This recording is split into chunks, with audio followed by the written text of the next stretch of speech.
கிறிஸ்துவுக்குள் அன்பான தேவனுடைய பிள்ளைகளே, ஆண்டவரும் உலக இரட்சகருமான இயேசு கிறிஸ்துவின் நேயற்ற நாமத்தினாலே உங்கள் யாவரையும் வாழ்த்தி ஆசீர்வதிக்கிறேன். இந்த மார்ச் மாதம் 9ஆம் தேதி மங்கள வார்த்தை நிகழ்ச்சி மூலமாக உங்களை நேரடியாக சந்திப்பது எனக்கு ரொம்ப சந்தோஷம். கர்த்தர் உங்களை ஆசீர்வதிப்பாராக.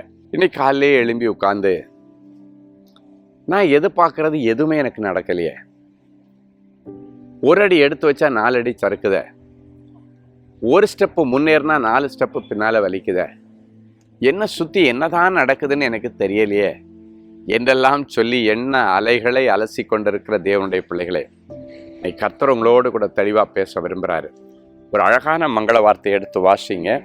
மத்தேயு எழுதின சுவிசேஷம் 7ஆம் அதிகாரம் 7வது வசனம் இப்படியாய் சொல்லுகிறது: கேளுங்கள், அப்பொழுது உங்களுக்கு கொடுக்கப்படும், தேடுங்கள், அப்பொழுது கண்டடைவீர்கள், தட்டுங்கள், அப்பொழுது உங்களுக்கு திறக்கப்படும்.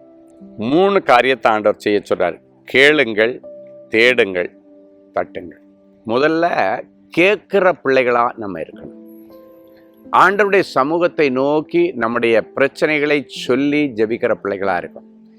இன்னைக்கு கேட்கறது எல்லாமே இவ்வுலக ஆசீர்வாதத்திற்காகவே நம்ம கேட்டுட்டு இருக்கிறோம். ஆனால் நீங்கள் எதை கேட்டால் உலக ஆசீர்வாதம் எல்லாம் கிடைக்கும்னா, முதல்ல உங்களுடைய வாழ்க்கையில ஆவிக்குரிய காரியங்களை ஆண்டவரிடத்தில் கேளுங்கள். தேவனுடைய ராஜ்யத்திற்கும் நீதிக்கும் ஏற்றதை நீங்கள் கேட்டீங்கன்னா மீதி எல்லாம் உங்களுக்கு கொடுக்கப்படும் என்று வேதம் சொல்லுகிறார். அப்போ பாருங்க, நிறைய பேர் ஏதாவது தப்பு வாழ்க்கை நடந்துட்டு இருந்தா, ஆண்டவரே இந்த தப்பை நான் திருத்தி கொள்ள எனக்கு உதவி செய்யுங்கன்னு நிறைய பேர் கேட்கறதில்ல, ஜெபத்தில் அதை கொண்டு வரதே இல்லை.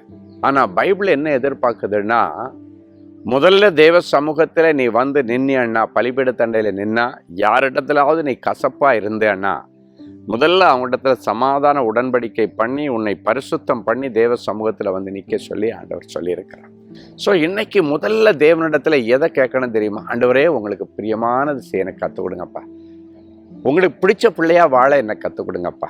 ஆண்டவரே, எனக்கு ஒரு நல்ல வீடு வேணும், வேலை வேணும், எனக்கு ஒரு நல்ல சந்ததி வேணும், கடன் அடைக்கணும். ஆண்டவரே, கடனில் இருக்கிற எல்லாம் ஒன்றும் இல்லை, கேட்கலாம். ஆனால் அதுக்கு முன்னால் உங்களை பரிசுத்தம் பண்ணி கொள்ளுங்கள்.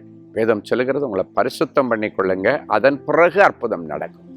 ஸோ இந்த காலை வேளையிலே உங்களை பரிசுத்தம் பண்ணி கொள்ளுங்க, அதுக்கு பிறகு நீங்கள் கேட்கிற அற்புதம் நடக்கும். நல்ல ஜெப ஆவி, ஆண்டவரை நோக்கி ஜெபிக்கிற ஜெப ஆவியை கர்த்தர் இந்த காலை வேளையிலே உங்களுக்கு தருவாராக. சரியா? 2வது, தேடுங்கள், அப்பொழுது கண்டடைவீர்கள். எதெல்லாத்தையும் நீங்கள் தொலைச்சிட்டு நிற்கிறீங்களோ அவை எல்லாவற்றையும் நீங்கள் தேடுங்கள், அப்பொழுது கண்டடைவீர்கள். உலக பிரகாரமான ஒரு காரியத்தை தொலைச்சிட்டிங்கன்னா, ஒரு பொண்ணையோ பொருளையோ ஒரு டாக்குமெண்ட்டையோ ஒரு பாஸ்போர்ட்டையோ ஒரு லைசன்ஸையோ தொலைச்சிட்டிங்கன்னா, அதுக்காக பயங்கர எஃபர்ட் போட்டு அதை தேடுவோம். இல்லைன்னா எப்படியாவது அது கிடைக்கலனாலும் அதுக்குள்ள டூப்ளிகேட்டையாவது அப்ளை பண்ணி நம்ம வாங்கிடுவோம். ஆனால் நிறைய பேர் ஆவியானவரை தொலைச்சிட்டு, ஆவியின் அனுபவங்களை தொலைச்சிட்டு நிற்கிறீங்க. அதை நீங்கள் எல்லாம் தேடுறதே இல்லை. இன்னைக்கு பிறகு அப்படி அல்ல. வேத வெளிச்சத்திலே நீ இழந்து போன தேவனோடு உள்ள உறவை நீ தேடணும். மறுபடியும் கர்த்தரை தேடுகிற பிள்ளைகளுக்கு ஒரு நன்மையும் குறைப்படாது. ஸோ ஆவிக்குரிய காரியங்களிலே நீ இழந்து போன தேவ அன்பு, தேவ உறவு, தேவ அபிஷேகம், வல்லமை, வரங்கள் நிறைய பேர் இழந்து நிற்கிறீங்க. அதை இன்னைக்கு தேடி நீங்கள் கண்டுபிடிங்கள். அப்பொழுது உலக பிரகாரமாய் நீங்கள் தொலைத்தவைகள் யாவும் உங்களுக்கு கிடைக்கும். நீ தொலைச்ச நகையோ, நீ தொலைச்ச பாஸ்போர்ட்டோ, நீ தொலைச்ச டாக்குமெண்ட்டோ எல்லாவற்றையும் கர்த்தர் உங்களுக்கு தருவாராக. கடைசியாக ஆண்டவர் சொல்கிறார், தட்டுங்கள், திறக்கப்படும். இன்னைக்கு பரலோகத்தை தான் நீங்கள் தட்டணும், மனுஷ கதவை தட்டாதீங்க. பரலோகத்தில் இந்த கட்டளை இட்டாலொழிய உங்கள் பிள்ளைகளால் கூட உங்களுக்கு ஒன்றும் செய்ய முடியாது. அப்போ நம்ம பரலோக கதவை தட்டிக்கிட்டே இருக்கணும். உனக்கு என்ன தேவைன்னாலும், ஆண்டவரே நான் இன்றைக்கு போகிறேன், நான் இதை சக்ஸஸ் ஆகணும், பரலோக தேவனை அலர்ட் பண்ணி தட்டிட்டு அவருடைய உதவியோடு நீங்கள் போய் பாருங்கள், போகிற காரியங்கள் உங்களுக்கு வாய்க்கும். ஸோ நீங்கள் ஆண்டவருடைய இதய கதவை தட்டி அதுக்குள்ளால் போய் உட்கார்ந்து, அவர் உங்களுக்குள்ளால் வந்து உட்கார்ந்து நீங்கள் இருவரும் இணைந்து ஓடும் பொழுது நீ செய்வதெல்லாம் வாய்க்கும். ஜெபிக்கலாமா? ஆண்டவரே, உமக்கு நன்றி. இயேசுவின் நாமத்தினாலே பிள்ளைகளை ஆசீர்வதி.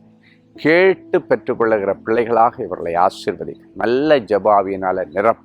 தேவனுக்குள் இருந்து இவர்கள் ஓட கர்த்தரின் பிள்ளைகளுக்கு புதுபலன் தாரும். யார் யாருடைய இதே கதவையோ இவங்க தட்டி பார்த்து, ஆண்டவரே அது நிமித்தம் வேதனையைத்தான், கொடுமையைத்தான் என் பிள்ளைகள் அனுபவித்திருக்கிறார்கள்.